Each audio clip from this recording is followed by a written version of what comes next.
Brothers and sisters, it's been a long time. Now, you know what I do. I make videos counteracting these teachings that are coming out of the various Hebraic camps. Teachings that are false, that are contradicting the Bible. As you know, many of the brethren are falling into diverse false teachings that righteous Gentiles will have no place in this new Jerusalem that John saw in Revelation chapter 21, 10 and 12.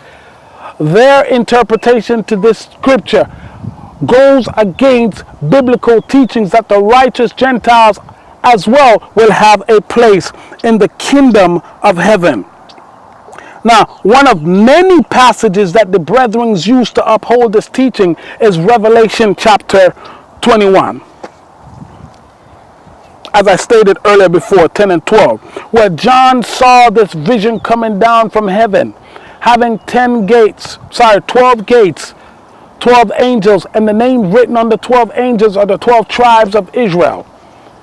This to them indicates that if you are not a Hebrew Israelite, that the angels that are present will not accept you into this new Jerusalem. Or if you're not born of one of the 12 tribes, you may not enter in through none of these gates. And also this name signifies God's people living in this new Jerusalem. Is this an accurate statement of the passage? As we continue to read, we find in the book of Revelation, chapter 22, verse 14, that tells us that the people of righteousness who have kept the Most High commandments within their time living on earth, these are they which will enter into this new Jerusalem. And Revelation 22 verse 27 states that these individuals' names are written in the Lamb's book of life. They are those which will be found in this new city. Watch this now, brothers and sisters. Verses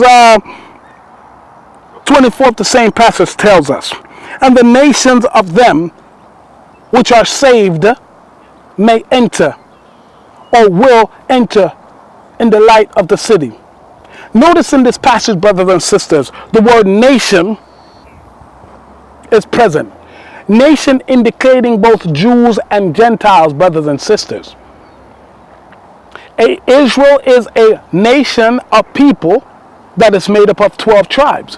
Whenever you read the scriptures in Old Testament, New Testament dealing with Israel, we find that Israel is referred to as a nation that is made up of 12 tribes. Now in this passage you find where the scripture tells us, and the nations, plural of them, which are saved, shall enter in this new city. Now, brothers and sisters, are there any references that we can really point to indicate whether or not if the nation is in this passage refers to both Jews and Gentiles? Hebrews chapter 11. Verse 1 and 4. Well, the whole chapter is speaking of the faith of the brethren, who is now with the Lord, of course, but their faith in their lifetime pleased the Lord, whether it be the people before the flood or the people after the flood. This text is painting the picture that both Jews and Gentiles alike have kept the Most High law and precepts in their time of living. And as the result, verse 16 in this passage states, Hebrews 11, says that the Most High is not ashamed to be called their God, and he has created a city for these individuals. It is interesting to notice, brothers and sisters, that the first three brothers, or really we can say four, but the first three brothers in this passage are not Hebrews. Even though the subject is not about the Hebrews, but rather the Israelite, because on the gates written thereof was the 12 tribes of Israel. So these brothers are not Hebrew Israelite, let alone Israelites. Hebrew, let alone Israelites. Brother Abel. What does the scripture have to say about Brother Abel? Hebrews 11 verse 4 say, by faith, Abel offered unto God a more excellent sacrifice than Cain, by which he obtained witness that he was righteous, and God testified of his gift. In the time, brothers and sisters, when Cain and Abel lived, they did quite a few things that predates the Hebrew Israelite. They offered sacrifices unto the Most High, predates Hebrew Israelite. They had fellowship with the Most High, predates Hebrew Israelites.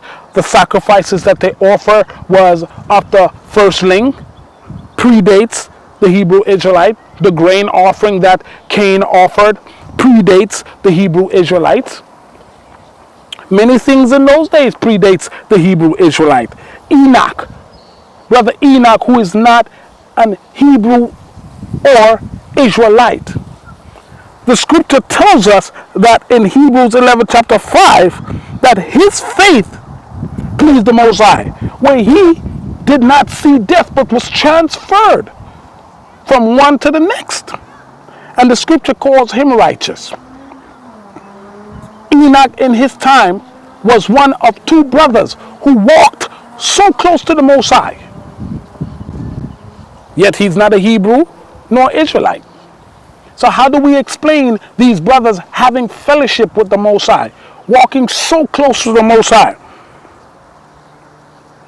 Exodus chapter 6 verse 3 tells us something about the world before or after the flood.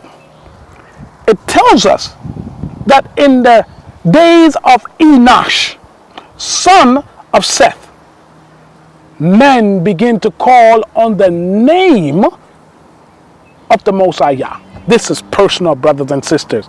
This predates the Hebrews, the Israelites. So how can you then say, brothers and sisters, that the only people who may enter into this new city are they which are of the 12, when Abel, second generation, is not Hebrew, let alone Israelite? Enoch, not an Israelite. Noah, not an Israelite. And in the time of Abraham, you find a brother called Melchizedek, who is a priest of the Most High Yah and a king to his people. My friend, he's not an Israelite. So what becomes of your interpretation, brothers and sisters, that says you must be a Hebrew Israelite in order for you to enter in the kingdom of heaven? What becomes of this? When the first world did not have the same law as they do. Watch this, brothers and sisters, something you ought to also pay attention to. In the time of Cain and Abel, Cain fell short in offering his sacrifice. And the Most High said, yo, Cain, I would have accepted your offering too, but you have to come correct, Cain. What does that tell the brothers and sisters? Is that God is no respecter of person. Acts chapter 10. Same message in Acts chapter 10. Dealing with Cornelius. Anyone who has done righteous unto the Most High accept this individuals. Same thing in Isaiah 56, referring to the strangers. That the strangers will have a place in the Most High holy mountain. Brothers and sisters, I tell you, in this day, in this hour, please read the scriptures for yourself. Let the Most High speak to you.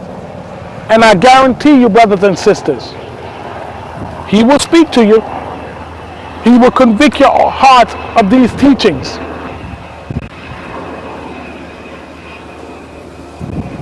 Right next to the air base, I can see the helicopter. Brothers and sisters, look at the sunset. See if I can give it to you. See that? Isn't that nice? This is the day that the Lord has made. Let us rejoice and be glad in it.